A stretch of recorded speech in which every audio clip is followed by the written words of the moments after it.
ओम शांति।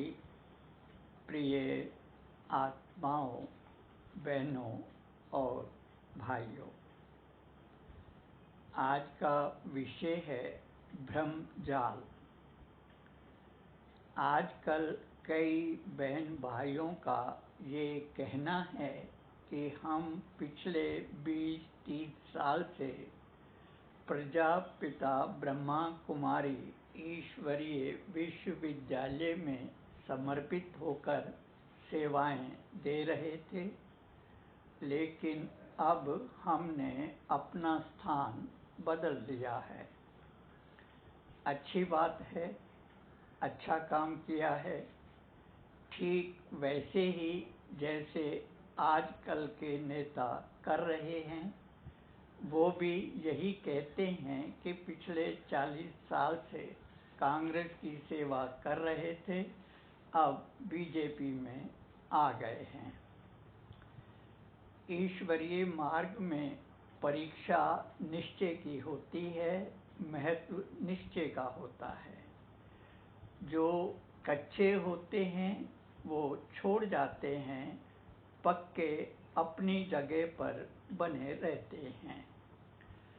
पाला बदलने वालों को तो घर में भी सम्मान नहीं मिलता, उन्हें अपने घर में ही शर्मिंदगी उठानी पड़ती है और सुनना पड़ता है कि कल तो आप वहाँ जा रहे थे, आज यहाँ जा रहे हो। तुम्हारा कोई दीन ईमान है या नहीं? अधर्मनाश और सत्य धर्म की स्थापना के लिए अवतरित हुए परमात्मा शिव यानी बाबा हमें सत्य धर्म का मार्ग बताते हैं, लेकिन चलना तो हम बच्चों को ही है। बाबा ने हमें course, revise course, realization course सभी तो करवा दिया, शेष करवाने को बचा क्या है? बाबा ने अपना काम पूरा कर दिया। अब हम बच्चों का काम है कि अपने चाल चलन और चेहरे से बाबा को प्रत्यक्ष करें, न कि ऐसे मौके पर मैदान छोड़कर भाग खड़े हों। भागने वालों को बहादुर नहीं, भगोड़ा कहा जाता है, भगोड़ा समझा जाता है। बाबा हम सबको एक करने आए हैं या अलग अलग अखाड़े बनाकर भ्रम फैलाने आए हैं? क्या करने आए हैं? अपने आप से पूछो तो सही। ज्ञान मार्ग में चलते हुए लगभग 50 साल हो गए। इस दौरान मैंने अनेकों बाबाओं को देखा जो ये दावा करते थे कि बाबा का पाठ अब यहाँ चल रहा है, अब वहाँ चल रहा है। एक का दावा तो ऐसा था कि उनके यहाँ शिव और महाशिव दोनों का पाठ चल रहा है, बेटे में शिव का और बाप में महाशिव का पाठ चलता है। उनका ये भी दावा था कि एक दिन सभी ब्रह्मा कुमार कुमारियों को यहाँ ही आना पड़ेगा। ऐसा दावा करने वाले का स्वयं का ही अता पता नहीं है।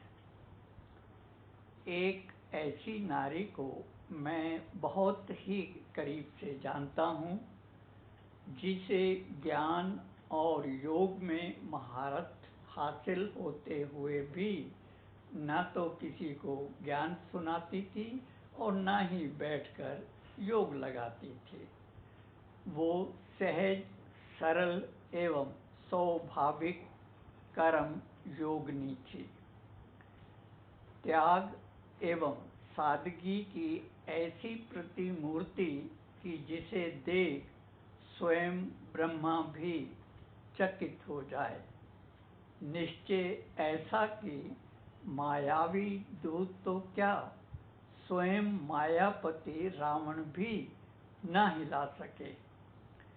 ऐसी निश्चल निष्कपट भोली आत्माओं को रत्नागर भोले बाबा स्वयं तराशते हैं, अग्नि परीक्षाओं से गुजारते हैं।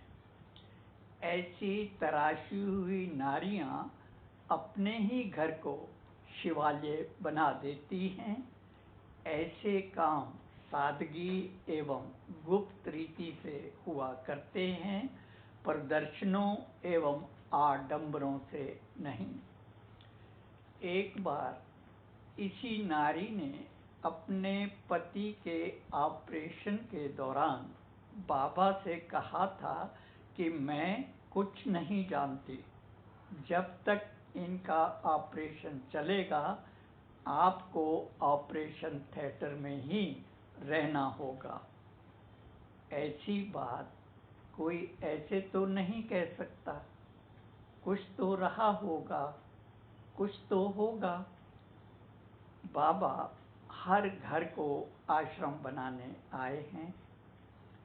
आश्रम का मतलब प्यार से है, सुंदर वातावरण से है। गृहस्थ आश्रम ही ऐसा है जो बिना दान के अपनी नेक कमाई से चलता है, पवित्र धन का पालन करता है, साथ ही पारिवारिक और सामाजिक कर्तव्यों का निर्वाह करते हुए आदर्श प्रस्तुत करता है।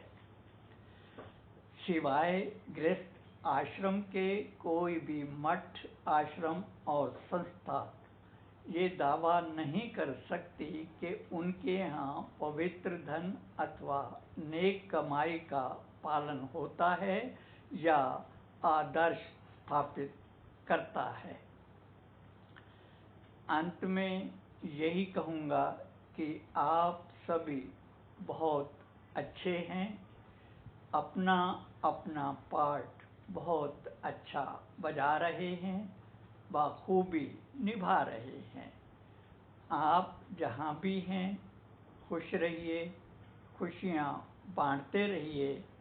मेरी शुभकामनाएँ, शुभ भावनाएँ और दिल की दुआएं सदा आपके साथ हैं, साथ रहेंगी।